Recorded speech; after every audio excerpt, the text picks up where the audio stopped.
Welcome back to the Golden State with Mates post-game live after the Warriors lose 115-107 to the Houston Rockets in Game 6 at Chase Center on Friday night.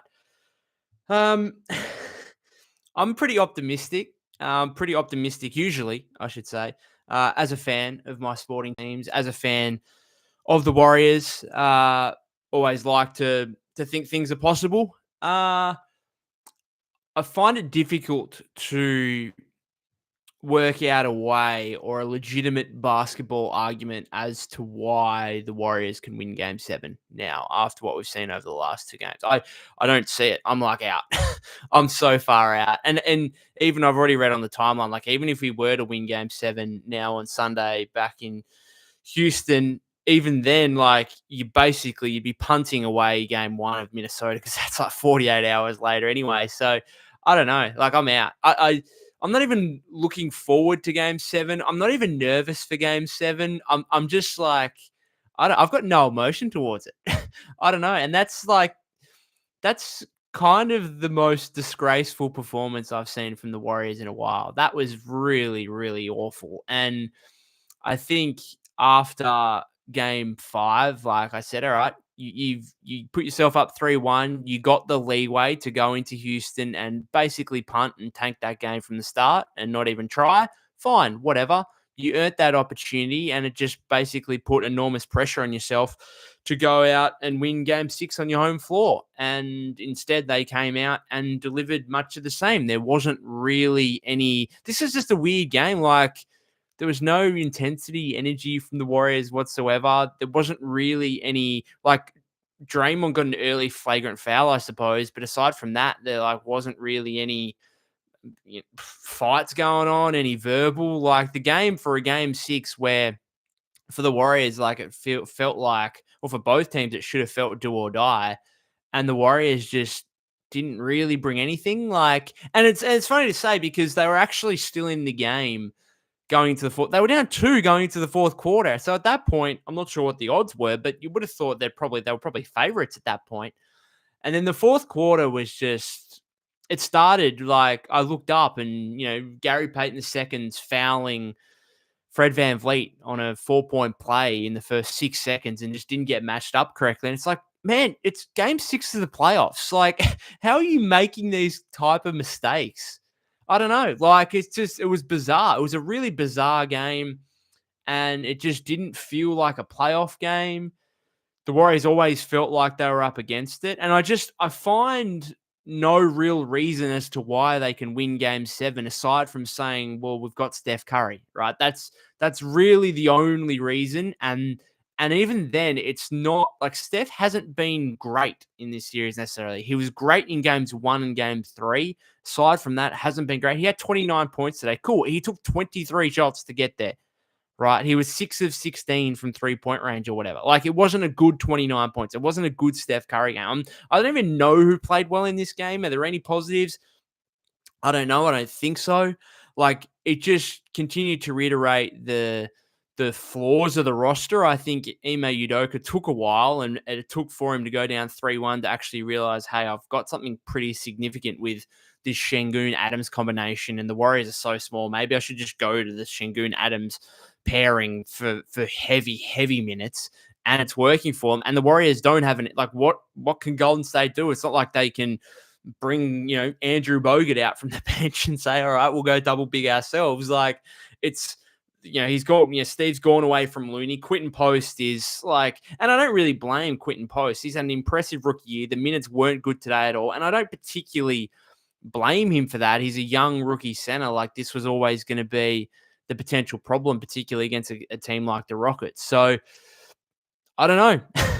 I don't know. I think it's all right. We've got Steph. Maybe he pulls one out of the bag like he did against the Kings a couple of years ago, goes for 40 or 50 and wins us the game. But aside from that, I just don't know where the Warriors have an advantage right now over the Rockets. Like, Jimmy did his thing, got to the free throw line 14 times, made 12, had 27 points, also just shot 7 of 17 from the floor. The other thing as well is, like, it's not as if I can point to the Rockets and saying, oh, well, they're just playing so well that, they're not going to play that well in Game 7. And so, therefore the Warriors have a chance. Well, there's a chance the Rockets play worse. No doubt about that. They could play worse, but I think they could also play better. Like, it's not as if they're absolute lights out. Like, they won this game, I suppose, fairly comfortably in the end. Like, the starters got pulled in the final 2-3 minutes. Now, yes, it looks like it was 115-107 was only an 8-point game, but the Rockets were up, 17 or whatever with 4 or 5 minutes left. Also, just quickly on that, like, the Warriors just rolled over in that fourth quarter, rolled over without any sort of resistance whatsoever. Like, their only strategy was like, all right, let's just go to Hacker Adams. Oh, well, Steven Adams made all his free throws, like, and we'll just keep going to it because that's our only way of doing anything. Like, there was just, they rolled over rather easily. Like, it was a disgrace. It was a disgrace. Not necessarily the entire game because, again, they were kind of within two heading into the fourth quarter, but that final period. And, like, stop shooting like a bunch of threes. They were 1 of 12 from 3-point range to start the fourth quarter.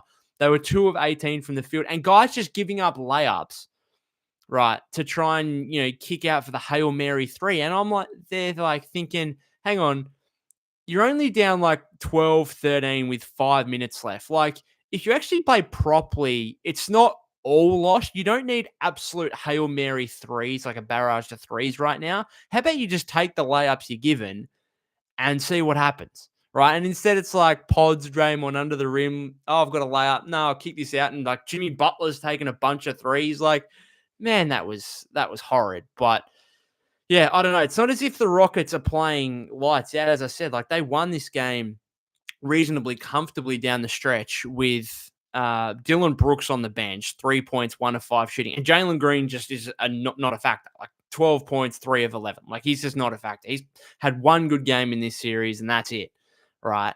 And so, like, Şengün went for 21, but, like, didn't feel like he absolutely overexerted himself in any way. Feels like he could probably play better. The only guy you could say is playing absolute lights out is Van Vliet. Like, he goes 29 points, 6 of 9 from 3.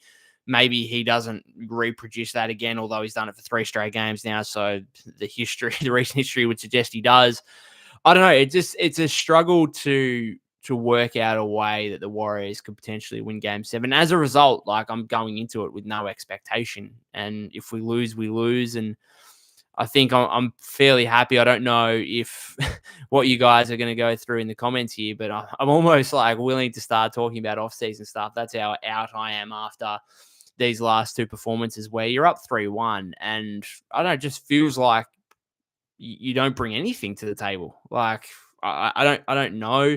We'll see what Steve, because I just read something about Kuminga before, right? And this is the thing. Like, the Warriors might now need a Hail Mary to actually have a chance in this series. Just having a look at the stuff from Slater here. Steve Kerr says Jonathan Kuminga's return to the rotation is 100% on the table. That is hilarious. That is dead set hilarious, because this guy has been out of the rotation for 4 of the 6 games. The only reason he played in the other 2 was because Jimmy Butler was injured. Now, yeah, sure, okay, right. Like, I suppose you would say, well, he was sick in Game 5, right? Well, he wouldn't have played the meaningful minutes anyway, right? So he has been out of the rotation for now 6 of the last 8 games. Okay, and you're going to bring this guy back for a do or die Game 7? Like, what are we doing? This is the issue. Like, the Warrior roster is so flawed. And then, like, so the top comments here, okay, Logan says Van Vliet shooting 70% from 3. Vandex says another 3-1 choke. I can't go through this again. Logan says Steve Kerr small ball lineup, same crap JJ Redick put the Lakers through. What's the answer? Is it Looney? We actually saw, like, Post was the answer today, and it wasn't a good answer, right? Like, he was not good. And again, I don't blame him. He's a young rookie center. It's, again, Mike Dunleavy. Could you have upgraded the Looney spot? Could you have found a guy who could actually go toe-to-toe and play next to Draymond and play alongside Draymond and go toe-to-toe against Şengün and Adams? Right. I don't know who that guy necessarily would be. I don't know. The Warriors haven't, was it a Valanciunas or someone like that? He obviously got traded to the Kings. Is he someone that you could have gone to? Right. Maybe. Like, as weird as that sounds, Jonas Valanciunas on the Warriors. Like, and this is It's very easy to say in hindsight and say, well, we don't necessarily plan to go up against the Rock. You know, when we're making moves at the midseason trade deadline, we're not necessarily making moves to go against, you know, the one team who plays a double big lineup in the Rockets. But every man and his dog could have told you for months and months that the Warriors have a real problem at the center position. I've been writing about it. I've been talking about it for months. I don't know what the Warriors are going to do at the start of next season. Absolutely no way you can have Draymond starting center game one next season. Like, there's no way you can do that. So is Quentin Post the answer? I think going off this result and going off this series in general, like, I think you'd understand that, hey, he's probably not the answer for a team that really wants to compete deep in the playoffs. Like, Quentin Post could come out and start a heap of games next season and it'd be fine, and the Warriors might even be a playoff team. But if you want to be a real championship contender, I'm not sure anyone's saying that Quentin Post can be that in year two, and he's certainly not that right now in this series. So what's the answer, right?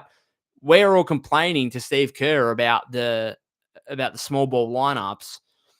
Is it TJD? I'm not sure TJD is the answer. I just don't think the Warriors have an answer on the roster. So to me, this is a Mike Dunleavy issue more than it is a Steve Kerr issue, if I'm being totally honest. Like, Steve's just trying to he's just trying to figure things out based on the roster he's got. Now, the one thing I don't like, I suppose, is the fact that he's continually changing up the start. Like, you went 31 games where you were one of the best teams in the league. You were the best defensive team in the league, right?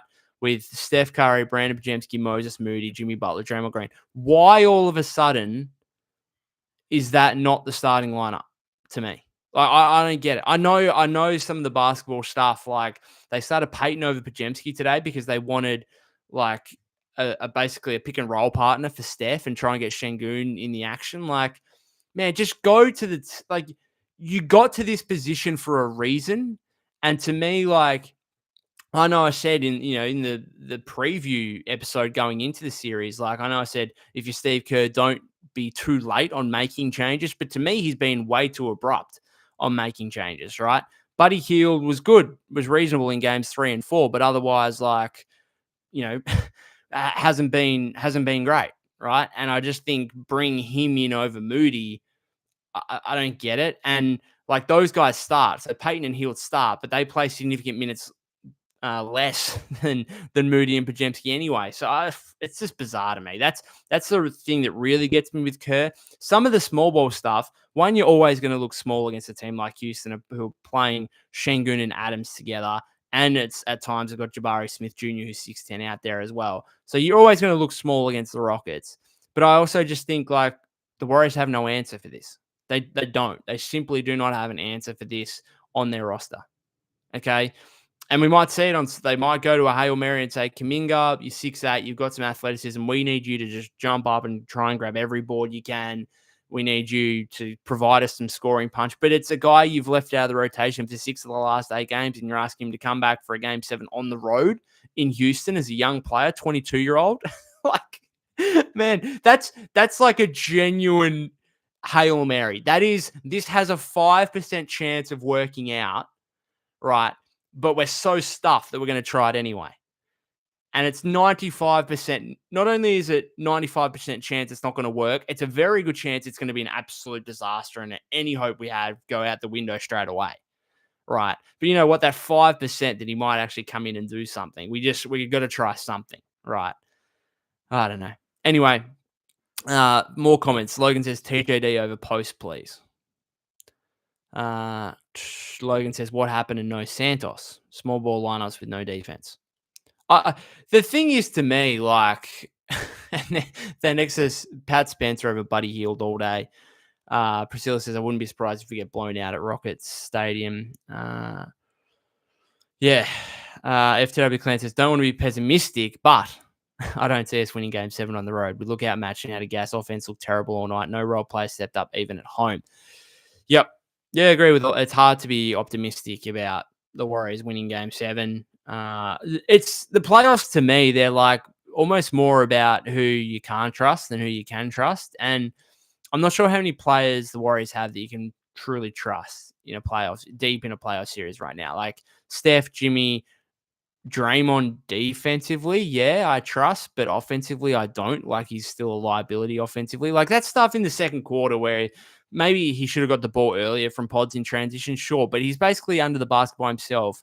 And it's not the first time in this series where he's tried to jump back and foul bait and missed blowing the layup as a result. Like, man, just put the ball in the basket. Put the ball in the goddamn basket. Seriously. Like a legit liability. Okay. And so you can't trust him offensively. You can't trust Gary Payton offensively. Like, how many genuine two-way players do the Warriors have that you can trust? There's not like, so Steph, Jimmy, Pods, maybe. Like, I don't think Pods played great in this game, but like he's not scared of the moment. I'll give him that. He hit a couple of big threes in the third quarter. So, what did he goes 10 points, 7 rebounds, 3 assists, 4 of 9, 2 of 6. Like, it's not great, but he obviously had that big game. What was it? Big game 3, was it? Or big game 4.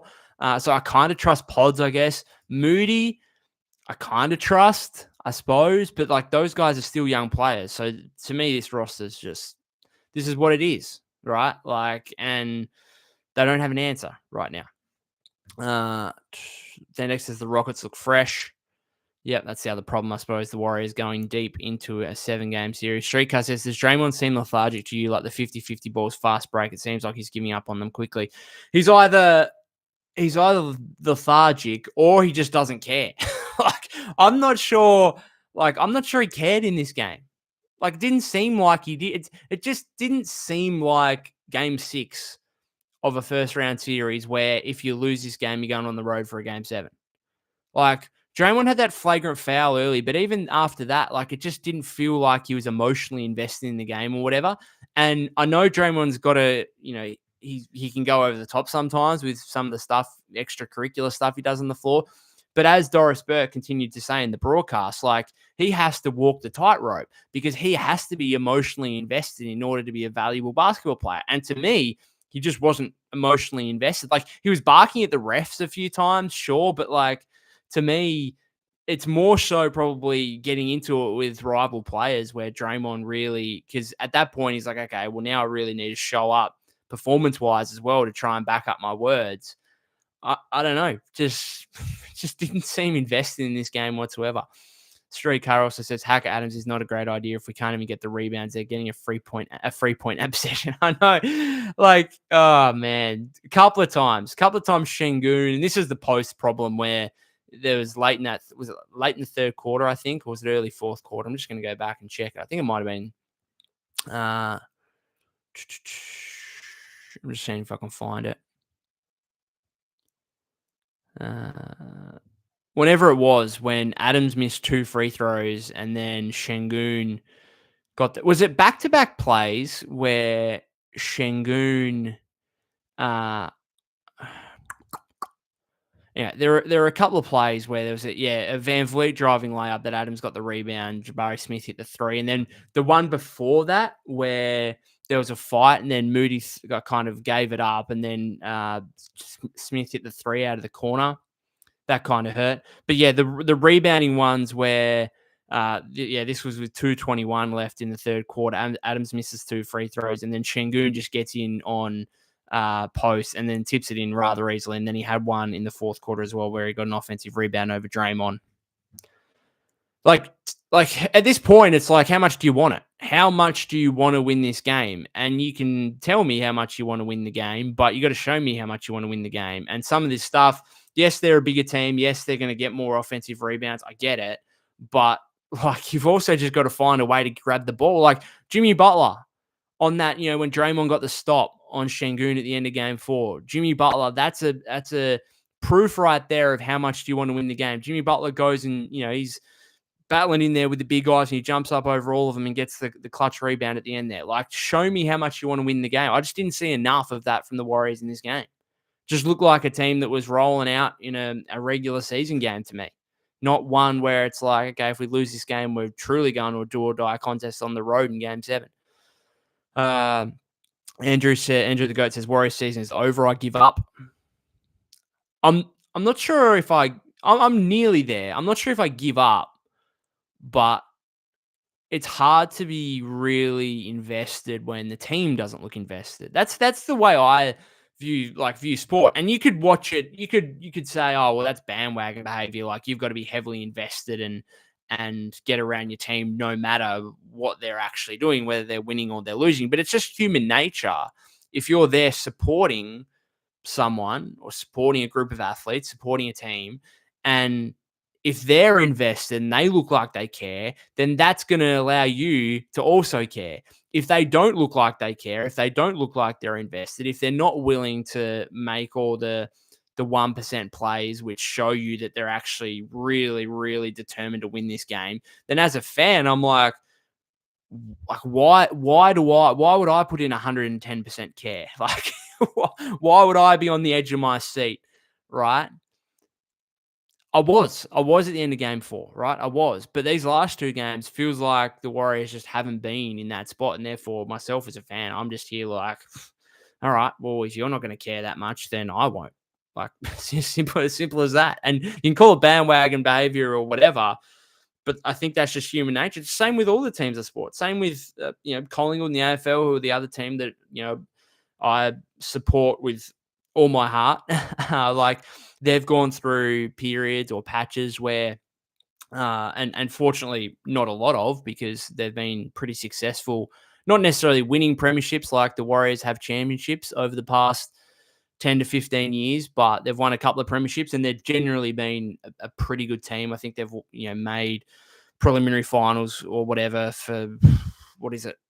I don't even know what the stat is, but a lot over the last 23 years or basically since 2000. So I've been fortunate that the teams that I support have generally been pretty good, and maybe therefore I probably should be a little bit better, I suppose, as a fan in the darker times and in the times that are really tough right now for the Warriors in terms of, going now to a game 7 after 2 really poor losses. But again, I think it's just human nature and it's just what I do, I suppose, as a fan for every team. Like I'm going to put the requisite amount of care, based on how much I think you care and how much you guys as a team are invested. So I don't know. It's an interesting one. Empire says, of course, Dre and Curry had 9 turnovers combined. Keep the ball out of their hands unless they're going to shoot. Okay, so whose hands do you want the ball in? Like, and to be fair, this has been an issue for Steph and Dre for years and years and years, and they've won championships despite it. So I don't know. Like at the end of the day, those guys are veteran players. You're going to have to trust in them because there's not too many other players you can trust. So I was more disappointed with Steph 3 turnovers in the first quarter. Like that really set a bit of a tone, I suppose. The Warriors had an opportunity to get out to a good start, and they just didn't. And it just felt like, even though they were close, it just felt not great throughout the entire game. It felt as if the Warriors were always, pushing uphill, and every time they got close and were trying to build significant momentum, it kind of disappeared. Like even when they went on that 11-0 run towards the end of the first half, like they went on the 11-0 run, they tied the game. It's like, okay, cool, we're back in it. And then the Rockets just get 5 straight points and it's back to 5 and it's 5 points at halftime. And yeah, I don't know. VT Vino says, dude, OKC hasn't played since the 26th of April and won't play until the 5th. Lol. You'd love that as a fan, wouldn't you? I've got a good mate who's an OKC fan, and it'd be good just to be able to chill out and watch the playoffs and be able to enjoy it rather than having to watch your team every other day and knowing that your team's still in, right, obviously, and in a pretty good position to advance through to the Western Conference Finals and potentially the NBA Finals. Danex says, at the end of the day, Rockets are the second seed for a reason. This is going to ruin Steph's image. I don't know. I like to think Steph's image is pretty set in stone here. And I also think of that, like, I also think the same of LeBron. Like, those guys are so late into their career now that, and people are always going to bring it up. People always, if the Warriors lose and they, fall from 3-1 again, like, people are going to bring that up in all time Steph Curry conversations. But I'm almost like, what these guys are doing at this point of their careers is pretty special. And therefore, and it's so unique that I don't think they should be criticized or drop down a peg for the missteps that they take at this point of their career. Like, so if Steph is, not great in game 7 and, they lose first round after being up 3-1, Steph Curry is still one of the greatest basketball players of all time. That doesn't ruin his image whatsoever. In the same way as would the Laker fans be very disappointed with their team right now after losing in 5 to the Timberwolves? Absolutely. Does it ruin LeBron's image? No, he's 40 years old. Like the fact that they're still playing at this level, I think should just be enjoyed and appreciated rather than suggesting that what they're doing right now. Now, can they enhance their image? Absolutely they can. Like if, the Warriors get out of this and somehow win a 5th title, or they do it next season, whatever else, or LeBron wins another title, that enhances your image. But at this point, they're so set in stone and they're so late into their career that I think it's really unfair. It's also like saying, the arguments of, I suppose, LeBron's better than MJ because he's got so many more points, and the longevity does certainly come into it. So I suppose it's, you can't have it both ways. You can't prop up LeBron for, the longevity, but also then not take into account potential losses at a time after, MJ retired or whatever else. So I don't know. It's, up to people's personal opinions at the end of the day. I'm personally of the belief that what we're seeing from Steph and LeBron now, the fact those guys even made the playoffs, are in these situations where we can see them in big stakes games. I think you just got to enjoy and appreciate that. And if the Warriors go down on Sunday, then so be it. I don't think it ruins Steph's image in the slightest to me anyway. Maybe I'm looking at that from a biased Warrior fan perspective, but I don't know. I'm just not as I don't know what the word is for it, but I think there's just so many people out there who try and create narratives, either way, really, either way, and they just go way too hard and pick out certain things to fit their narrative. And I don't know, like I'm not necessarily like that, I suppose. Mr. MRA Space says Curry's being our coach with lineups. I don't think he's got an answer. Like I'm not sure what you want him to do. Like, is the answer Trace Jackson Davis, who's played about 5 meaningful minutes of basketball in the last 3 months? Is the answer Guy Santos, who's a second-year player with very little big game experience? Like, what's the answer? I just don't think the Warriors have one. The Warriors' only answer for Game 7 is Steph Curry or Jimmy Butler come out and, one of them has 40 or 50 points. Like, and I think that's still an argument to say the Warriors could come out on Sunday and have the best 2 players on the floor, right? And that could win them the game. And maybe that's the case.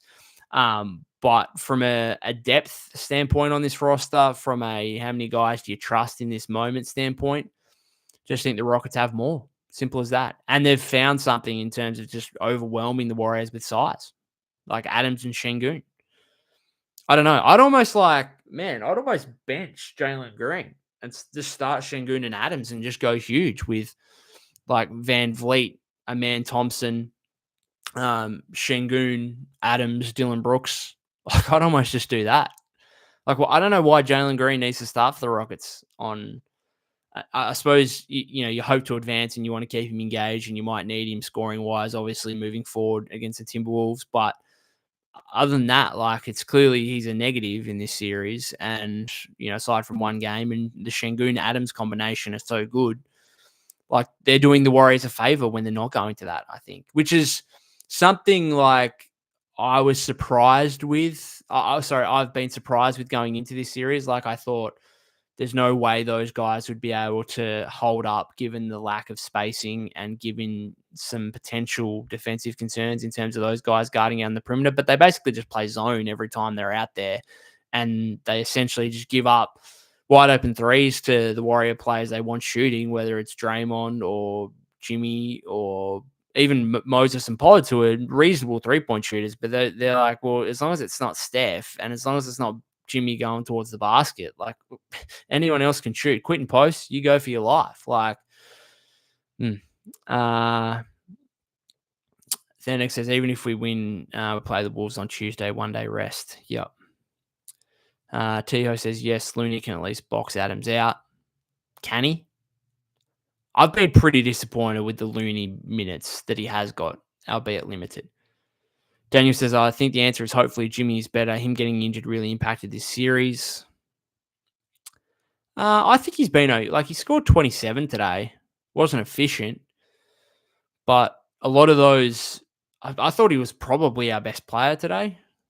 I think, yeah, I think he's better than Steph. I think he was better than Steph. Steph had that period in that 11-0 run where you thought, okay, he's getting going, but it's like I don't know, he just hasn't been able to find, and he's had moments throughout this series, but in the last 3 games, he just hasn't had a dominant Steph game. Like he's had sequences where he gets going, but it's about it.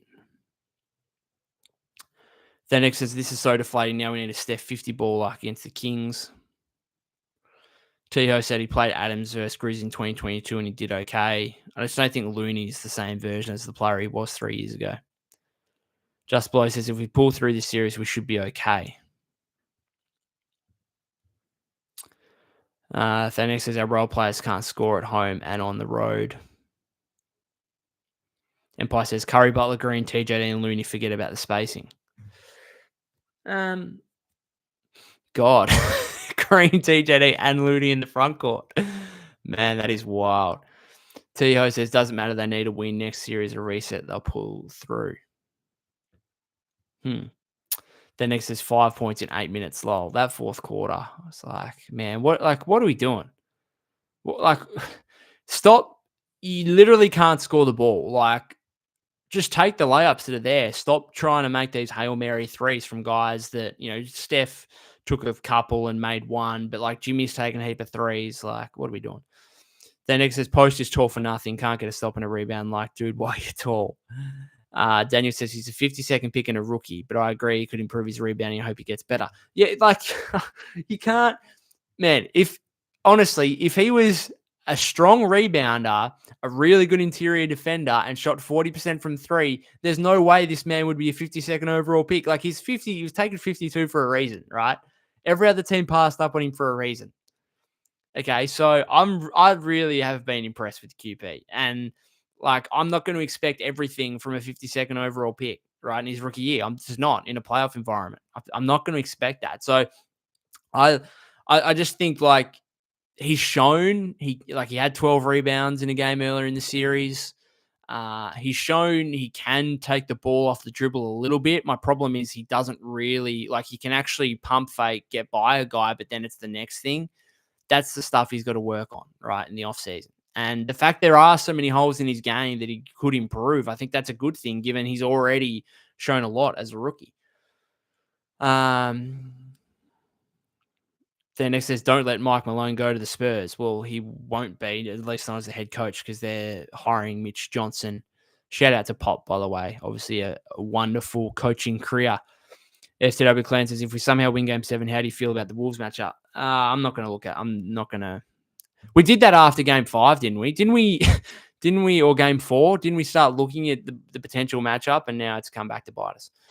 Daniel says, dream situation. We signed Melton, get a big like Miles Turner or Walker Kessler in the offseason. Maybe we have to overpay a little bit, but Steph, Jimmy, Melton, Pod, center, Draymond closing. Yep. Agree with that. You got to work out the center spot somehow. And I'm not sure Post is the answer if you truly want to win a championship. Then Nick says the Rockets were not even playing that good and still won. Agree. They were good, but they weren't great. Like Jalen Green was poor. Brooks was poor. Amen Thompson just didn't feel like he did a whole lot necessarily. Şengün was good, but not extraordinarily great. Adams made his free throw, so that was obviously huge. And really the only one that I would say played extraordinarily well was Van Vliet, and he's done it for 3 straight games now, so it's not necessarily a complete shock. Then next says 90 shots, 49 threes. Yeah. Empire said trade everyone for consistent shooters and a center. Mr. MRA Space says the starting lineups have lost the game time momentum in the first 5 minutes in all 3 losses. Yeah, I just don't know why they've gone away from, and I honestly, for Game 7, I would just go back to it and I would say, look, it's got problems, we get it, but you know what? Steph, Pods, Moses, Jimmy, Draymond, you guys got us to this position. You guys got us to the 7th seed in the Western Conference. You basically started 30 straight games in a row and won, I don't know what was the record in the end, 23, 24 wins. Let's go out on it. If we're going to go out, let's go out with what helped us get us to this position. So, Greg says it's time to move on from Kerr. Steve says it's over. Hopefully Kerr gets fired. Man, the amount of fans and I know it's not just Warrior fans. I know it's every fan around the NBA. I know it's a lot of AFL fans with certain teams. Like, just the first thing's the coach. I just think like the roster's limited, right? Like, and it has been for a while in terms of the center position. Like, they had a pretty limited roster, I think, in 2022, and Steph's brilliance just overcame it all, and they won a championship. Like, I don't think that was a perfect roster by any means. In fact, and in fairness, like, I don't think any team has the perfect roster aside from maybe the Celtics. Like, I think the Celtics with their top six are fantastic, and even then, like, they're paying $28 million each to five guys each, and now they're probably going to have to make some moves in the offseason to try and address that. So they've built like almost the perfect roster, but now they have to, because of the punitive tax aprons and stuff, they're kind of having to go away from that and stuff. So I just don't think it's. I mean, could Kerr be better? Yeah. Is he exempt from blame? No. Like, I'm happy for you guys to place some blame on Steve Kerr, but I think we've got to try and find a balance here as well, and that's maybe what I'm trying to provide. Greg says, I think it keeps him out of the top 5 all time permanently. It's not knocking him down a peg because he's 37 and his body of work speaks for itself, but it does prevent him from moving up in the pantheon. So permanently, it keeps him out of the top 5 all time permanently. So that means that if he comes back, the Warriors make a couple of moves and they make the finals or win a championship next season, he's like out of the 5 permanently because he lost 3-1 to the Rockets in the first round. I don't agree with that. Greg says if they lose the series, then they have to move on from Kerr. He's not adapted to the postmodern NBA. Well, in terms of like not enough shooting on the floor, in terms of like what do you mean by the postmodern NBA? If it's what I believe, so I believe the Warriors have been very late to the party in terms of having more shooting on the floor, more functional shooting and spacing on the floor. The idea of having Draymond Green and another non-shooting threat, I think, makes it way too hard to win a championship at this point, at this level of talent in the NBA. Okay, that's what I believe, and I think the Warriors have been late to the party. And the only way to fix that is to actually have Draymond move across to play the small ball 5. And even then, there's probably still a lack of shooting on the floor because you got him, you got Jimmy, you started GP2 in this game. Like, there's still just an overall lack of shooting on this Warrior team. Moses Moody, Brandon Bajemski, their percentages, Quentin Post, their percentages actually look pretty good across the course of the regular season. But as young players, the Rockets or any other team are just going to leave them wide open and make them beat you. So to me, like, in terms of Steve Kerr adapting, I think he's adapted in terms of putting Draymond at the 5, but that brings flaws within itself in terms of the lack of size and then asking Draymond to play against big bodies on a nightly basis. I think the lack of adaptation comes from the Warrior front office. They addressed it, fair enough, in the draft by taking Post, but you're taking a rookie center and now you're asking him to play heavy minutes in the playoffs. That's not really going to work. And therefore, really, I think it's, again, this adaptation thing comes down to a front office perspective. And I'm not saying like there was the perfect answer out there. I don't think Vucevic would have necessarily helped too much in a series like this. Better rebounder than Post, yes. So maybe it would have a little bit. But even then, like, he has really no playoff experience. We saw what happened to him in the play-in tournament game. It would have severely hampered the Warrior defense, I think, as it does when Post is out on the floor right now. So I'm not sure there's any real perfect answers whatsoever, but there's certainly, it's something the Warriors are going to have to look at in the offseason. Whether it's like a Miles Turner, I think would be perfect. If the Celtics are going to give up or have to give up someone in order to balance their books, then I think Porzingis, very injury prone, yes, but maybe that's why, during the regular season, Post can just eat up a lot of minutes.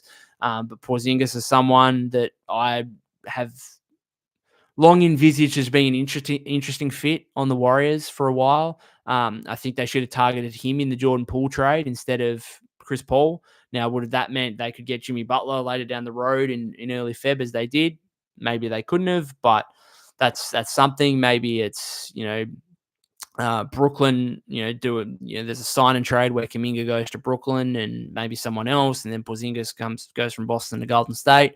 Again, I'm just hypothetical, hypothesizing here, but it's clearly an issue. Arminia says, I told you Pods needs 18 plus points per game. Didn't get it today, unfortunately, but it doesn't help when you remove him from the starting lineup for what reason exactly? Like, I get it. You're trying to get, GP2 has been impactful, particularly going back to, what was it, game 3 in the win where he had like 12, 11 fourth quarter points or whatever it was. I'm just reading some stuff on that Slater's reported here from post-game press conferences. Both Draymond Green and Steve Kerr identified that start of fourth quarter Van Vliet and 1-3 as a vital part of the loss came on an inbound mix-up. I don't know what that was. That was horrific. Draymond said, I just wish we could get a 3-second call on Adams, but he's been incredible. It's probably a few 3-second calls that could be whistled there. And also some of the stuff where, and he did one on post today, which I think was perfectly legal, where he got inside him and protected, I think, Van Vliet driving to the basket. But I think there's other times where the warding off of Adams, and maybe there's some holding going on there that's illegal. But again, I just think Adams is huge and he's hard to get around, right? And he'd be a good player on the Warriors to have in terms of the spacing and be problematic and stuff. But yeah. All right, I'm going to finish this up in a second.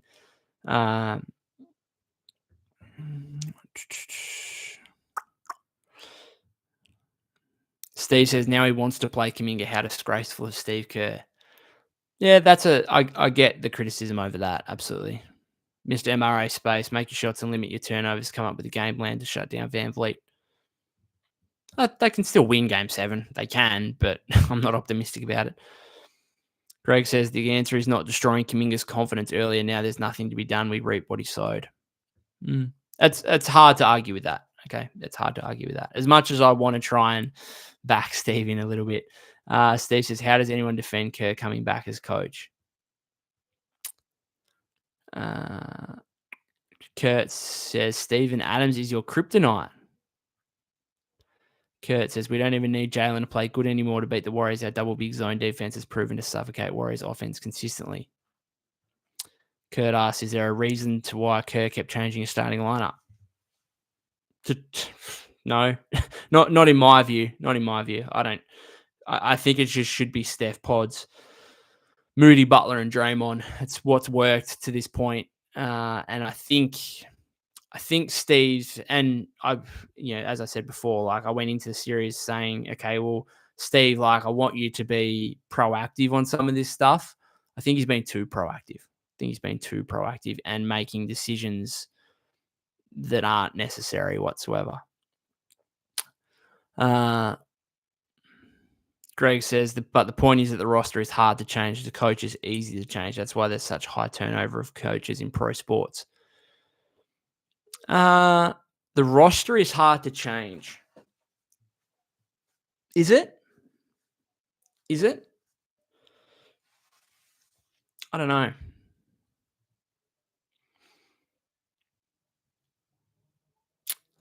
Yeah, I'm not sure if the roster's hard to change or not. Like, if the Warriors were perhaps serious, and this is plenty of time to talk about this in the offseason, but if the Warriors were serious, have we got to consider moving on from Draymond? Dead set.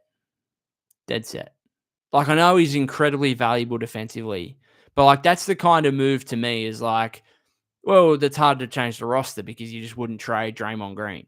And then the other part of me is like, but if you don't want it to be hard, wouldn't you open up those conversations?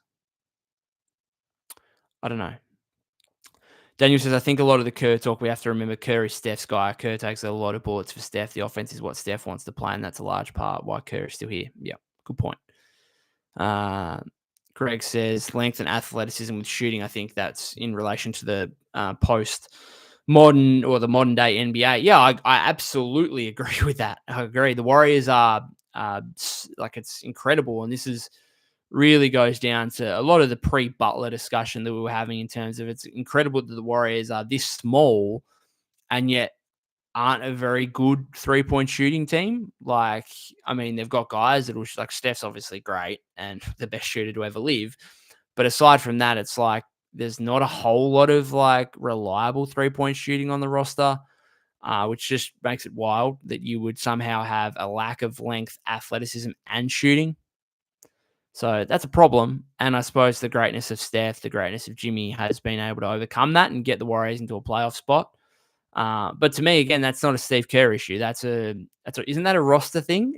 like, like if you want more length and athleticism and more shooting, then go get it and give Steve an option to use it. And in fairness, like he's used Quinton Post in terms of length and shooting this season. He hasn't used Kuminga in terms of the length and athleticism. Maybe that's a Steve Kerr problem. Yep, sure. But I think, yeah, I don't know. Mark says play Santos and Spencer and you win game 7. Those guys aren't afraid of the Rocket size. When those two they make up 10 to 12 points against the Rocket Stars. It's pretty simple. Sorry, Mark. I just disagree. I disagree. There's no way I'm asking Guy Santos and Pat Spencer to come out in a game 7. Like, it's just, come on. Greg says one of his biggest issues is lack of consistent rotations. Confidence and consistency is crucial for role players. Kerr has a horrible temper, more like a college coach than NBA. He's always done that. I agree. That's my biggest gripe right now is like, why are you changing the starting lineup and pulling out Pajemski and Moody for really like no reason? I agree. That's fair. Empire says, I don't really blame Dre for playing bad the last 20 or more games this season. Butler and Curry had rest. Draymond played every game guarding centers with no rest. I understand why he's tired. Good point. Daniel says, yeah, I agree. Can't be too harsh on the team for being tired. The end of this season was a crazy sprint. Daniel says, Tari Eason was hitting threes. That's not his game, but he made them. Yeah, okay. He made a couple in the second quarter. Greg says, yes, meaningfully it is hard to change. No, I mean, how many first round picks do the Warriors have? Like, so if you're being serious, like you could use those picks to make some pretty significant moves. Now you could then argue, okay, well, it's actually hard. It's pretty hard for the franchise to relinquish those in terms of looking past the Steph and Dre and Jimmy era or whatever else. But then there's also other teams who just like will throw away first round picks like it's nothing. And therefore their roster is fairly easy to change. The Warriors also aren't above the first or second tax aprons at the moment, and therefore they aren't restricted in terms of being able to make trades or whatever else. So, yeah. And by said, Jimmy had like a 2-month break, and Curry was taking a break almost every week. The only one who should really have an excuse for being tired is Draymond. Yeah, and maybe again that's a roster thing. Potentially, people will see it as a Steve Kerr thing. Why did you just run Draymond into the ground as a small ball 5? Again, I tend to think of it as a front office thing and not having another reliable center that you could start next to Draymond, who is going to give you size, give you rebounding, but also potentially like this is why Vucevic might have been helpful just to go eat some minutes, right? Just to say, all right, well, we're not going to close with you. We're going to play you 20, 25 minutes and you're going to start games next to Draymond, and it's just going to relieve the burden a little bit on Draymond. Daniel says, what would be the key for game 7? Well, every time Steve is asked a question on this kind of stuff, it's like, well, just look after the ball. Don't turn the ball over. Defend without fouling. Rebounding is obviously a huge one. Like, they're the things, right? They're the things that you are in control of, right? They are the things. Not turning the ball over, rebounding, defending without fouling. That's the things you guys, or as you guys as the team, are in control of, right? You're going to miss shots at times. You're going to go through stretches where you miss shots. That's bound to happen. You're going to go through stretches where the other team hits shots. That's bound to happen. But you got to try and control what you can control. And I suppose that would just continually be the line for Steve going into game 7. Schematically, he's going to have to try and come up with something, but I'm not sure what the answer is because they just don't have the size. Like, what are you bringing TJD and Loon back for considerable game 7 minutes? Are you bringing Kuminga back? Like, all of this is just so risky. And I suppose you could say, well, you got to take a risk in order to win. Yeah, maybe. But there's also some part of it where you're like, okay, well, we've still got Steph and Jimmy Butler. We're still up 3-1 in this series for a reason. I don't know. I'm going to finish it up there, guys. Been going on for over 50 minutes. I appreciate you guys for jumping on and sharing your thoughts and partaking in the conversation. If you haven't subscribed to the YouTube channel already, that'd be greatly appreciated. You can follow me at POC252. That's POK252 on X/Twitter. Win, lose, or draw. You can't draw, but win or lose on Sunday. I'll be back for a post-game live following the big game 7, I guess. Like, I'm just so not into it. I'm just like, so maybe I will be before tip off on Sunday. It'll be Monday morning over here, my time in Australia. Maybe I'll be really up for it. But right now, just not really feeling it whatsoever. Mark says Spencer +7 and Santos +7 against Rocket starters, highest on the team. In minutes where the game was basically over, essentially. In garbage minutes, right? They were on the floor for garbage time, right? Or are you talking about, when did Spencer play minutes in game 2? Didn't he? I think second quarter after Jimmy got injured and Pods was sick. Anyway, going to finish it up there, guys. Thank you very much for the ongoing support. Thanks to those of you that have watched on the replay or listening via your podcast feed. Let's hope for a different result in game 7, though I'm not overly confident. Cheers, guys.